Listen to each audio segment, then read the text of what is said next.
अस्सलाम वालेकुम, मेरा नाम अहमद ताशफीन है और मैं 9th क्लास का स्टूडेंट हूँ। और आज हम फिज़िक्स के टॉपिक कॉन्सेप्ट ऑफ फोर्सेस के बारे में पढ़ेंगे।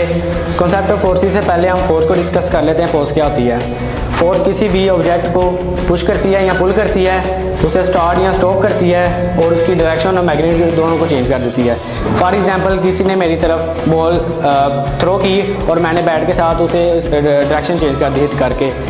और उसके बाद फोर्सेस की फर्दर टाइप्स हैं, कॉन्टैक्ट फोर्सेस और नॉन कॉन्टैक्ट फोर्सेस। और आज हम कॉन्टैक्ट फोर्सेस को डिस्कस करेंगे। अस्सलाम वालेकुम, आज हम फोर्स ऑफ फ्रिक्शन के बारे में पढ़ेंगे। फोर्स ऑफ फ्रिक्शन क्या होती है? मोशन के खिलाफ मुजामत करती है, चलती हुई चीज़ों को रोकती है और मुख्तलिफ चीज़ों में हमारी मदद करती है। फॉर एग्जांपल, जैसे कि ये बॉल है, अगर इसके अंदर फ्रिक्शन ना होगी तो हम दिख नहीं सकते। शुक्रिया। अस्सलाम वालेकुम, my name is Muzammil Yusuf and I am from class 9। आज मैं आपको डायरेक्ट फोर्सेस के बारे में बताऊंगा। डायरेक्ट फोर्स वो फोर्स है जो किसी भी फ्लूइड ऑब्जेक्ट की मूवमेंट में रुकावट पैदा करती है।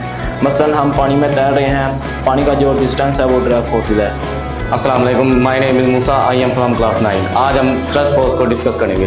थ्रस्ट फोर्स ऐसी फोर्स है जो कोई चीज़ पानी या लिक्विड में धंसी हो और वो उसको ऊपर लाने के लिए जो फोर्स लगती है वो हमारे पास थ्रस्ट फोर्स है। फॉर एग्जांपल, अगर हम एक पानी की बाल्टी लेते हैं, उसमें प्लास्टिक बॉल को डुबाने की कोशिश करेंगे, वो नहीं डूबे क्योंकि उस पर थ्रस्ट फोर्स लग रही है। अस्सलाम वालेकुम, मेरा नाम अहमद रज़ा है, मैं क्लास 9th में पढ़ता हूँ। आज मैं आपको नॉर्मल फोर्सेस के बारे में बताऊँगा। नॉर्मल फोर्सेस कॉन्टैक्ट फोर्सेस के एग्जांपल है। फॉर एग्जांपल, अगर मेज़ पर बुक रखें तो बुक मेज़ को फोर्स सप्लाई करेगी, बदले में मेज़ बुक को फोर्स सप्लाई करेगी। मेरा नाम शवेद है, मैं क्लास 9 में पढ़ता हूँ और मैं आज आपको बताऊँगा एयर रेजिस्टेंस। एयर रेजिस्टेंस वो फोर्स है जो हवा में पाई जाती है। जैसे हमें इंसान ज़मीन पे चलने के लिए हमें जो फोर्स चाहिए होती है, जैसे फ्रिक्शन, वैसी हवा में एक फोर्स लगती है जिसे हम कहते हैं एयर रेजिस्टेंस, जिसके बगैर परिंदे हवा में नहीं उड़ सकते। माय नेम इज़ हुसनैन, मैं क्लास 9 में पढ़ता हूँ। मैं आज आपको टेंशन फोर्स के बारे में बताऊँगा। टेंशन फोर्स मिसाल के तौर पर एक रस्सी के साथ कोई भी ऑब्जेक्ट या बॉडी लटक रही हो जो और रस्सी के अंदर जो फोर्स मौजूद होती है इसे टेंशन फोर्स कहते हैं। टेंशन फोर्स भी कॉन्टैक्ट फोर्स में आती है। अस्सलाम वालेकुम, मेरा नाम हमजान है, I am from class 9th।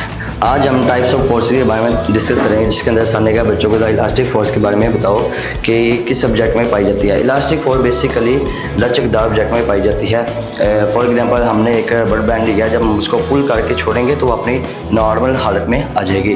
तो ये थी एग्जांपल इलास्टिक फोर्स की, जो हमने कॉन्टैक्ट फोर्सेस के अंदर से ली है।